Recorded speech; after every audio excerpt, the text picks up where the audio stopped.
तो ये जो वेव फंक्शन है ये हमारा होता है single valued, finite and continuous at all points in space, right. ये इसकी करेक्टरिस्टिक होती है कि ये हर पॉइंट पर एक डेफिनेट वैल्यू को रखेगा, फाइनाइट होगा और कंटिन्यूअस होगा, राइट। इसकी इंपॉर्टेंस बेसिकली ये होती है कि ये प्रोबेबिलिटी डेंसिटी निकालने में हेल्पफुल होता है किसी भी वेव पैकेट की, क्योंकि वेव पैकेट की पोजीशन और मोमेंटम को आप किसी भी इंस्टेंट ऑफ टाइम टी पर साइमल्टेनियसली डिटरमाइन नहीं कर सकते हो, इसलिए आप प्रोबेबिलिटी के टर्म में बात करते हो किसी भी रीजन में, राइट। क्वांटम मैकेनिक्स में हम प्रोबेबिलिटी लगाते हैं, तो एक यूनिट वॉल्यूम में उसको ढूंढे जाने की जो प्रोबेबिलिटी होती है उसको प्रोबेबिलिटी डेंसिटी कहते हैं, और ये प्रोबेबिलिटी डेंसिटी निकालने में हेल्पफुल होता है। आपका जो वेव फंक्शन होगा आपको उसका स्क्वायर करना होगा, राइट। अगर वो कॉम्प्लेक्स नंबर है तो आपको उस कॉम्प्लेक्स नंबर का कंजुगेट लेना होगा। कंजुगेट आप जानते हो आई को माइनस आई करते हैं, राइट। तो दोनों आप साई का और कॉम्प्लेक्स कंजुगेट अगर उसका साई स्टार है तो दोनों की आप मल्टीप्लाई करोगे तो जो मॉड साई स्क्वायर होगा वो आपको प्रोबेबिलिटी डेंसिटी देगा, जिसकी वैल्यू हमेशा 0 और 1 के बीच में आएगी। क्लियर? तो ये इसकी इंपॉर्टेंस होती है। नाउ हाइसेनबर्ग अनसर्टेनिटी प्रिंसिपल के अकॉर्डिंग किसी भी मूविंग वेव पैकेट की पोजीशन और मोमेंटम को किसी भी इंस्टेंट ऑफ टाइम टी पर हम साइमल्टेनियसली डिटरमाइन नहीं कर सकते हैं, इसीलिए हम क्लासिकल मैकेनिक्स की पार्टिकल डेंसिटी को क्वांटम मैकेनिक्स में प्रोबेबिलिटी डेंसिटी से रिप्लेस करते हैं, राइट। क्लासिकल मैकेनिक्स में हम ये कहते हैं कि एक यूनिट वॉल्यूम में कितना पार्टिकल है, राइट। क्वांटम मैकेनिक्स में हम कहते हैं कि एक यूनिट वॉल्यूम में क्या प्रोबेबिलिटी है। हम नंबर ऑफ पार्टिकल्स नहीं निकालते हैं क्लासिकल मैकेनिक्स की तरह से, क्योंकि उसमें क्लासिकल मैकेनिक्स में पोजीशन और मोमेंटम किसी भी इंस्टेंट ऑफ टाइम टी पर सर्टेनली डिटरमाइन किया जा सकता है, तो इसलिए हम पार्टिकल डेंसिटी के टर्म में बात करते हैं। लेकिन क्वांटम मैकेनिक्स में हम प्रोबेबिलिटी डेंसिटी के टर्म में बात करते हैं, ठीक है। और ये वेव फंक्शन साई लेटर से रिप्रेजेंट होता है और इसका जो स्क्वायर होता है उसको प्रोबेबिलिटी डेंसिटी कहते हैं किसी भी पॉइंट पर। Clear? So this is the physical significance of the wave function. So a moving wave packet in space is associated with a wave function which is function of either space and time coordinates or only position coordinates। ये मैंने आपको कल बताया था कि या तो ये टाइम और पोजीशन दोनों के फंक्शन होता है या सिर्फ पोजीशन का होता है, डिपेंडिंग कि इस पे बाउंड्री कंडीशन लग रही है या नहीं लग रही है। अगर बाउंड्री कंडीशन नहीं लग रही है तो ये टाइम और पोजीशन दोनों का फंक्शन होगा, और अगर बाउंड्री कंडीशन लग रही है तो सिर्फ पोजीशन का फंक्शन होता है, ठीक है। The wave function associated with a moving wave packet have the following characteristics. ये सिंगल वैल्यूड होता है, ये फाइनाइट होता है, ये कंटिन्यूअस होता है सभी पॉइंट्स पर, ठीक है। इन quantum mechanics since the position and momentum of a moving microscopic particle can not be determined precisely and simultaneously according to Heisenberg uncertainty principle, hence the particle density at a point is replaced with probability density। समझ रहे हैं? क्योंकि quantum mechanics में सब चीज अनिश्चित है, probability के टर्म में ही हम बात करते हैं। तो क्लासिकल मैकेनिक्स की जो पार्टिकल डेंसिटी होती है जिसे आप कंसंट्रेशन कहते हो, ठीक है, वो हम क्वांटम मैकेनिक्स में प्रोबेबिलिटी डेंसिटी शब्द से कहते हैं, ठीक है। और ये प्रोबेबिलिटी डेंसिटी जो है वेव फंक्शन का स्क्वायर होती है। तो अगर वेव फंक्शन साई है तो अगर हम इस साई का स्क्वायर करेंगे तो हमें किसी भी पॉइंट पर प्रोबेबिलिटी डेंसिटी मिलेगी। तो ये है वेव फंक्शन की सिग्निफिकेंस, ठीक है, उसकी इंपॉर्टेंस। वेव फंक्शन की सहायता से हम प्रोबेबिलिटी डेंसिटी को ज्ञात करते हैं। क्लियर हो रही है बात? Now come to the next slide. ये मैं आपको दोनों स्लाइड शेयर कर दूंगा, ठीक है। आप इसके नोट्स बना लेना अपनी फिजिक्स की कॉपी में। तो आमतौर पे कोई भी पार्टिकल के साथ जो वेव फंक्शन है, राइट, वो वेव फंक्शन किसी भी रीजन में जो प्रोबेबिलिटी रखता है वो या तो 0 रखेगा, राइट, या वो 1 रखेगा, या वो एनीथिंग बिटवीन 0 एंड 1 रखेगा, राइट। फॉर एग्जाम्पल हम इलेक्ट्रॉन का केस लेते हैं एटम में। इलेक्ट्रॉन एटम में कैसा पार्टिकल है? बाउंड पार्टिकल, ठीक है, क्योंकि उसमें एक पोटेंशियल लग रही है, मैंने आपको कल समझाई थी ये बात। तो उसपे एक डेफिनेट बाउंड्री कंडीशन डिफाइंड है, कल हमने बाउंड्री कंडीशन भी बताई थी। बाउंड्री कंडीशन ये है कि ये न्यूक्लियस के अंदर नहीं हो सकता है, ये एटम के अंदर किसी एक निश्चित ऑर्बिट में होगा, यही तो बाउंड्री कंडीशन है, और ये एटम के अंदर होगा। तो इसी इलेक्ट्रॉन की हम तीन तरह से बात कर रहे हैं। अगर मैं बात करूं न्यूक्लियस के अंदर, तो इलेक्ट्रॉन को ढूंढे जाने की प्रोबेबिलिटी न्यूक्लियस में 0 होती है। तो इसलिए हम ये कह सकते हैं कि इलेक्ट्रॉन का जो एसोसिएटेड वेव फंक्शन है, इलेक्ट्रॉन वेव पैकेट का जो एसोसिएटेड वेव फंक्शन है, वो न्यूक्लियस में कितना होगा? 0, राइट। तो उसका जब जब प्रोबेबिलिटी किसी भी वेव पैकेट की किसी रीजन में ढूंढे जाने की 0 होती है, तो उसका वेव फंक्शन 0 होगा, और उस वेव फंक्शन को हम ऑर्थोगोनल वेव फंक्शन कहते हैं, राइट। उसको फंक्शन को उस रीजन में क्या कहते हैं? Orthogonal wave function.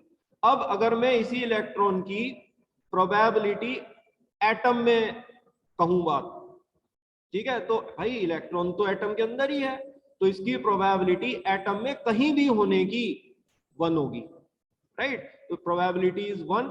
तो इसका जो एसोसिएटेड वेव फंक्शन है, राइट, वो उस समय नाम लेता है नॉर्मलाइज्ड वेव फंक्शन। तो एक इलेक्ट्रॉन वेव पैकेट का वेव फंक्शन, राइट, एटम के अंदर नॉर्मलाइज्ड है, और एक इलेक्ट्रॉन का एसोसिएटेड वेव फंक्शन न्यूक्लियस के अंदर ऑर्थोगोनल है, क्योंकि न्यूक्लियस के अंदर उसकी प्रोबेबिलिटी 0 है और एटम के अंदर उसकी प्रोबेबिलिटी 1 है। अभी इसी इलेक्ट्रॉन की अगर मैं बात करूं कि भाई इसकी प्रोबेबिलिटी निकालो कि ये फर्स्ट ऑर्बिट में है, राइट। अब मैंने ऑर्बिट कर दिया फिक्स फर्स्ट ऑर्बिट, तो भाई ये भी हो सकता है कि एटम फर्स्ट ऑर्बिट में ना हो, सेकंड ऑर्बिट में हो या थर्ड ऑर्बिट में हो, है तो एटम के अंदर ही, राइट। तो जब हम बात करते हैं कि फर्स्ट ऑर्बिट में आपको प्रोबेबिलिटी निकालनी है, तो बेटे 0 तो कह नहीं सकते, क्योंकि भाई हो सकता है वो फर्स्ट ऑर्बिट में हो, और हम 1 भी नहीं कह सकते, क्योंकि हो सकता है वो दूसरे किसी ऑर्बिट में हो, राइट। तो उस समय प्रोबेबिलिटी 0 से 1 के बीच में कही जाएगी, राइट। तो उस इलेक्ट्रॉन वेव पैकेट का जो वेव फंक्शन का नाम उस समय कहलाया जाएगा, वो कहलाया जाएगा orthonormal, orthonormal wave function.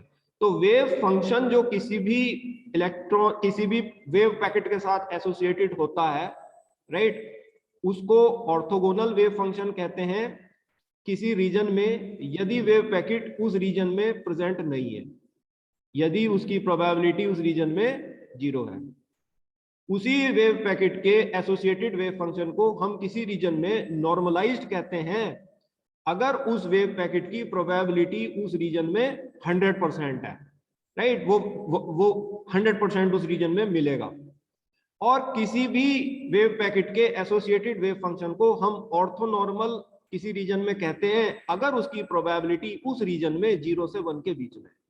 Clear हो गई बात आपको? तो यही हमने यहाँ पे डेफिनेशन लिखी हुई है।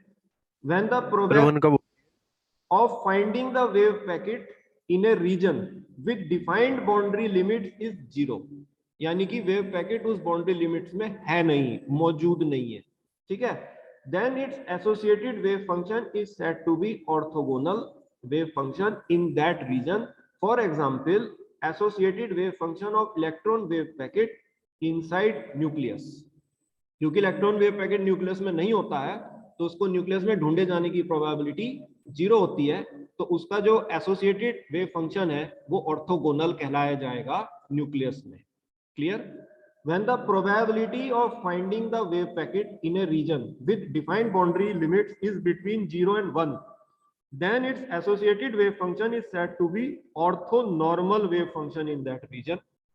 For example, associated wave function of electron wave packet revolving around the nucleus in stationary orbits.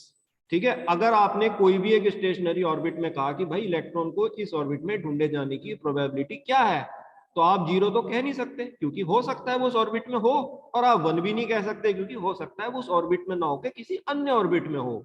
तो 0 से 1 के बीच में लाई करेगी, तो उस समय उसका एसोसिएटेड वेव फंक्शन ऑर्थोनॉर्मल कहलाया जाएगा, राइट। ऑर्थोनॉर्मल इसका नाम हो जाता है।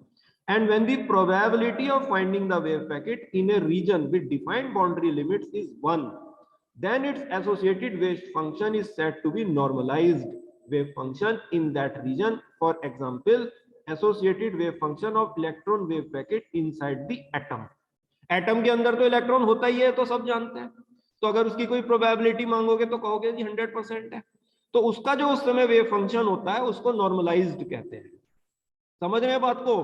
तो बेटे एक बात का ध्यान रखना कि ये जो तीन नाम मैंने बोले हैं ना, orthogonal wave function, ortho normal wave function और नॉर्मलाइज्ड वेव फंक्शन, ये कोई तीन पार्टिकल्स के लिए नहीं है। ये एक ही पार्टिकल के तीन फंक्शन हो सकते हैं। अगर किसी रीजन में वो पार्टिकल नहीं है तो उसके लिए उसका वेव फंक्शन उस रीजन में ऑर्थोगोनल कहलाया जाएगा। अगर किसी रीजन में कोई पार्टिकल की प्रोबेबिलिटी 100% है तो उसका जो एसोसिएटेड वेव फंक्शन है वो उस रीजन में नॉर्मलाइज्ड कहलाया जाएगा। और अगर किसी पार्टिकल की प्रोबेबिलिटी किसी रीजन में 0 से 1 के बीच में है तो उसका वेव फंक्शन उस रीजन के लिए ऑर्थोनॉर्मल कहलाया जाएगा। जैसे इलेक्ट्रॉन पैकेट आप ले लो, इलेक्ट्रॉन वेव पैकेट को एटम में ले लो, तो इलेक्ट्रॉन वेव पैकेट का वेव फंक्शन न्यूक्लियस के लिए ऑर्थोगोनल वेव फंक्शन है, एटम के लिए नॉर्मलाइज्ड वेव फंक्शन है, और किसी स्टेशनरी ऑर्बिट में ऑर्थोनॉर्मल वेव फंक्शन। क्लियर हो गए आपको?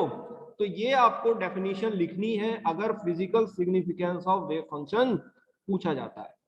आपको ये बताना है कि वेव फंक्शन की इंपॉर्टेंस इसलिए है क्योंकि वेव फंक्शन का जो स्क्वायर होता है वो प्रोबेबिलिटी डेंसिटी कहलाता है। क्वांटम मैकेनिक्स में हम प्रोबेबिलिटी डेंसिटी के टर्म्स में बात करते हैं, ना कि क्लासिकल मैकेनिक्स की पार्टिकल डेंसिटी के टर्म्स में, क्योंकि क्वांटम मैकेनिक्स में सब चीजें अनसर्टेन हैं, क्योंकि वेव पैकेट की पोजीशन और मोमेंटम को हम किसी भी इंस्टेंट ऑफ टाइम टी पर डेफिनेटली डिटरमाइन नहीं कर सकते। क्लियर हो रही है बात? तो हमें पार्टिकल डेंसिटी को लेना होगा, और पार्टिकल डेंसिटी आता है वेव फंक्शन के स्क्वायर से। फिर वेव फंक्शन तीन प्रकार के हो सकते हैं किसी भी वेव पैकेट के प्रोबेबिलिटी के आधार पर। अगर किसी वेव पैकेट को ढूंढने की प्रोबेबिलिटी 1 है तो नॉर्मलाइज्ड वेव फंक्शन है, 0 है तो ऑर्थोगोनल वेव फंक्शन है, 0 से 1 के बीच में है तो ऑर्थोनॉर्मल वेव फंक्शन। क्लियर? सो ये मैं आपको स्लाइड शेयर कर दूंगा, तो ये सभी स्टूडेंट अपनी कॉपी में नोट कर लेंगे। ये physical significance of wave function हो गया। Now let me come to the next topic.